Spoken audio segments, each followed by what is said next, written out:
하나님의 계명은 우리를 위한 것입니다. 계명이라고 하면 나를 얽매는 것, 부담스러운 것, 굴레라고 생각하지 마시길 바랍니다. 오히려 이 세상의 모든 것들이 우리에게 굴레가 되고 우리를 가두는 것이 되지만 하나님의 계명은 바로 나 자신을 위한 것임을 꼭 믿어야 합니다. 하나님의 존재를 믿고 또 예수님이 하나님의 아들 되시는 그분의 신분을 우리가 믿을 뿐만 아니라 우리는 반드시 우리 하나님의 성품과 그분의 하시는 일을 믿어야 됩니다.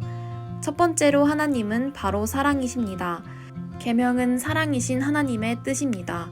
그렇기 때문에 우리를 향하신 그분의 뜻은 최고의 선임을 믿어야 합니다. 두 번째로 하나님은 전지하십니다. 하나님은 모든 것을 알고 계시기 때문에 그분의 뜻은 언제나 올바르고 실수가 없습니다. 마지막으로 하나님은 전능하십니다. 하나님은 전능하시기 때문에 그분의 말씀에 순종해서 계명대로 사는 사람들에게 반드시 복 주시는 능력이 있음을 믿어야 합니다. 신앙생활은 계명을 어떻게 하면 쫓아갈까 애를 쓰는 생활부터 시작이 되어야 합니다. 하지만 거기서 끝나면 안 됩니다. 한 단계 더 올라가서 우리 주님의 뜻은 바로 내게 복이 되고 선이 되고 그 말씀은 실수가 없으며 또 내가 그 말씀을 지킬 때는 반드시 그분께서는 나를 보살피고 우리가 기쁨으로 주의 계명을 따라가는 삶이 되어야 한다는 마음가짐으로 생활해야 합니다. 하나님의 자녀들이 계명을 지키는 것은 구약시대 사람, 즉 이 바리새인들이 지금보다 훨씬 쉽다. 그래서 꼭 기억을 하게 말이야. 왜 그런가 하니까 이 바리새인들이나 이 서기관들, 이 구약시대 살던 사람들 말이죠. 선지자를 통해서 내게 들려오시는 율법, 그 계명을 지켜야 되겠어. 선지자를 통해서 성경 말씀을 통해서 외부적으로 내게 들려오는 계명을 내 하나하나 지켜가려고 하니까 그게 얼마나 힘든지 몰라. 그렇죠? 그게 구약시대에 사는 사람과 이 성령 받은 신약시대에 사는 사람의 차이점이 무엇이냐?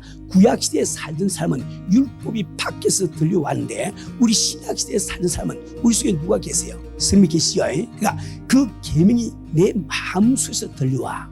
밖에서 들려오니까 인간이 따라가기 힘이 없지만은 내 속에서 들려오는 것은 즉 내 마음속에 그 소원이 생기기 때문에 따라가기가 쉽다 말입니다. 에스겔 11장 19절에서 20절 내가 그들에게 한 마음을 주고 그 속에 새 영을 주며 그 몸에서 돌 같은 마음을 제거하고 살처럼 부드러운 마음을 주어 내 율례를 따르며 내 규례를 지켜 행하게 하리니 그들은 내 백성이 되고 나는 그들의 하나님이 되리라.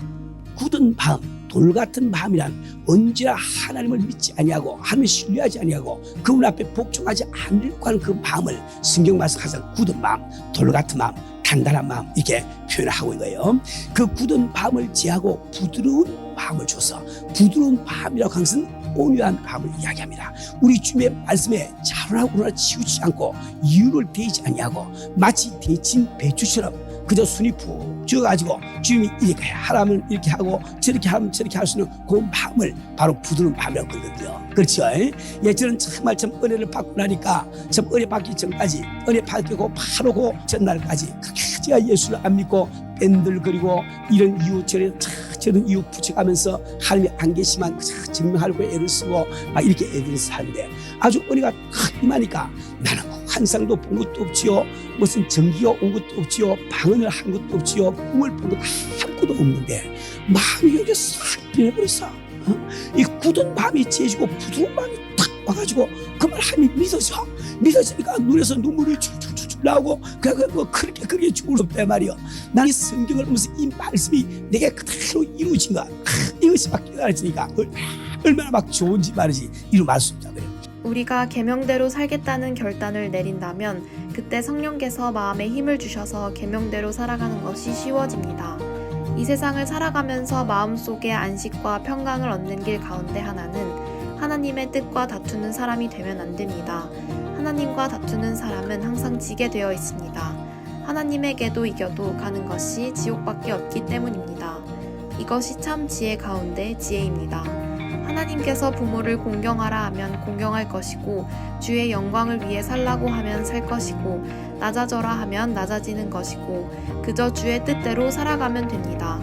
에스겔서와 같이 하나님께서 우리에게 새 영과 부드러운 마음을 주어 하나님의 율법을 따르고 지킬 수 있도록 변화되었다는 것이 우리 삶에 나타날 때, 삶 속에서 하나님의 기록된 말씀이 내게 이루어졌다면 정말 기뻐하고 감사하는 성도가 되어야 합니다. 그것이 바로 하나님께서 우리와 함께 하신다는 증거입니다. 그렇게 할 때 우리는 주님과 더불어 참 깊은 관계에 들어가게 됩니다. 서로 없으면 살지 못할 사이로 깊이 들어가는 것이 신앙생활이 깊어지는 것입니다. 우리가 항상 주님과 더불어 교제를 나누어야 됩니다. 계명 가운데는 의식에 속한 계명과 윤리에 속한 계명이 있단 말입니다. 의식에 속한 계명이라고 것은 그리스도가 십자가를 짐으로 말미암아 폐져버렸다고요. 왜 그 말인가? 오실 예수에 대한 표사이거든요. 다시 말하면 우리가 하나님 앞에 의로워지려고 하면 이렇게 제사를 다 지어야 되는데 그 법대로 지킬 사람이 한 성도 없단 말이에요. 제사라고 하는 것은 내가 지은 죄를 사함받기 위해서 다른 생물을 죽여가지고 대신 피 흘리고 내가 용서받는 겁니다. 그게 제사입니다. 그러니까 이 모든 제사법이라고 하는 것은 이때 오셔서 이 대신에서 십자가에 달려 돌아가실 우리 예수님의 표상, 즉 그림자가 되고 있기 때문에 우리 예수님 이 땅에 오셔서 십자가를 지심으로 말미암아 그 모든 계명들이 막 폐지되는 말이에요. 그건 우리가 더 지킬 필요가 없어. 그래서 우리가 유월절 지키지 않습니다. 장막절 우리 지키지 않는다 봐요. 우리 할머니 자녀들은 참 계명이 우리 하신 하나님의 뜻인 줄 알고 우리는 참 부지런히 참 기쁨으로 우리가 계명을 지키면서 살아야. 그러나 계명 가운데는 의식에 속한 계명과 윤리에 속한 계명이 있어. 의식에 속한 계명은 바로 오실 그리스도를 표사하고 있기 때문에 그리스도 오심으로 말미암아 그것을 폐지로 말했으니까 우리는 그걸 안 따른 거예요. 그러나 이 윤리에 관한 이 계명은 우리가 지금 오신 것까지 반드시 우리가 지켜야 되는 겁니다. 하나님의 자녀와 안식일의 문제를 우리 마음속에서 잘 해결하고 넘어가야 합니다. 그렇지 않으면 잘못된 교리에 빠지기 쉽습니다. 첫 번째로 예수님과 바리새인들이 부딪힌 것은 안식일의 문제였습니다. 안식일은 하나님 이외에 안식이 없다는 것을 알게 하기 위하여 주신 것입니다. 인간이 선악과를 따먹은 근본적인 목적은 스스로 안식하기 위해서였습니다. 사탄 마귀는 스스로 안식을 찾기 위해서 하나님을 대적했습니다. 하나님 이외는 안식일은 결코 사람을 쉬게 할 수 없습니다. 육체는 쉬어도 마음은 쉬지 못하는 것을 우리가 기억해야 합니다. 마태복음 11장 28절 수고하고 무거운 짐진 자들아 다 내게로 오라 내가 너를 쉬게 하리라. 예수님을 믿는다고 하는 것은 다른 말로 바꾸면 자기 일을 쉰다는 말입니다. 내 일을 주님 앞에 맡겨드린다는 뜻입니다. 주일날 교회에 와서까지도 걱정 근심에 사로잡힌 사람은 바로 불신자입니다. 예수님께서 우리의 해결자 되심을 믿지 않기 때문에 마음에 근심 걱정이 가득 차 있는 겁니다. 그리고 우리는 안식일에 예수님께 함께 참여하는 자입니다. 예수님께서 안식이시기 때문입니다. 하나님께서 원하시는 것은 우리가 중심으로 하나님을 가까이 하기를 원하는 마음인데 우리가 주일마다 교회는 나오지만 주님 앞으로 가까이 가겠다는 열망이 없이 예배 보고 돌아가고 그것이 바로 의식주의자, 율법주의자가 되는 것입니다. 예수님께서 이 땅에 오셔서 십자가를 지신 목적은 바로 우리에게 안식을 주기 위해서입니다. 예수로 말미암아 내 마음속에 쉼을 얻고 평강과 안식을 얻는 사람이 주의를 잘 지키는 것입니다. 우리가 십자가를 바라볼 때 그냥 바라보지 마세요. 죄 없이 우리 예수님, 저 하나님의 아들 되신 우리 예수님이 왜 이 땅까지 오셔서 하나님께서 가장 저주 속에서 가는 죽음까지 자기가 참 이렇게 자초를 해가면서 저주의 십자가를 지느냐 말이에요. 그것은 바로 우리 인간이 죄 때문에 갖고 있는 모든 문제를 해결해 주시기 위해서 그분이 돌아가시단 말이에요.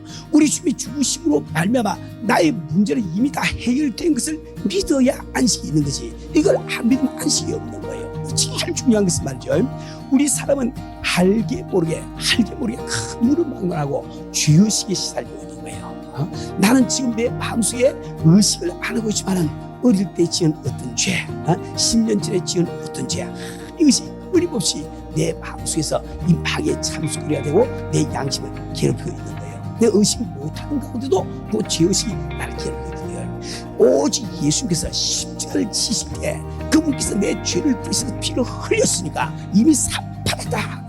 이거 확 믿어지는 사람은 내가 이 알지 못하는 가운데 어릴 때 입은 이 마음의 상처 치유가 다 된다고요. 신앙생활 하면서 성경도 잘 알고 뭐 성경 받고 이게 다 하면서 왜 우리가 대인관계를 잘 할 수 있느냐? 왜 주님과 나 사이의 관계를 잘 할 수 있느냐? 이것은 우리 마음속에 상처들이 있었습니다. 내 마음속에 어릴 때부터 입은 상처들이 있어가지고 이 상처가 아물지 않고 그대로 있기 때문에 내가 사람과 더불어 원만한 관계를 맺을 수가 없는 거예요. 주님과 더불어 그 관계를 맺을 수가 없단 말이에요. 예를 들어서 내가 어릴 때 참게 나를 사해 줘야 될 아버지가 나를 사하지 아니함을 내가 느낄 때 말이지. 그래서 아버지가 멀리 출장을 자주 다니신다든지, 그건 또 아버지가 또 성격이 좀 난폭해가지고 날 사랑을 안 대해준다든지 이렇게 할 때 우리는 그 사랑을 받지 못한 이 결핍 때문에 내 마음속에 두려움이 생기는 거예요. 예수님께서 십자가상에서 나의 모든 문제를 해결하심이 믿어지면 내 어떤 상처, 어떤 아픔이 있어도 다 치료받을 수 있습니다. 어떤 잘못, 어떤 죄악이 있더라도 내가 두려워하지 않고 주 앞에 다 내려놓고 해결받습니다. 예수님의 십자가에서 나의 모든 문제를 해결하셨음을 꼭 기억해야 합니다.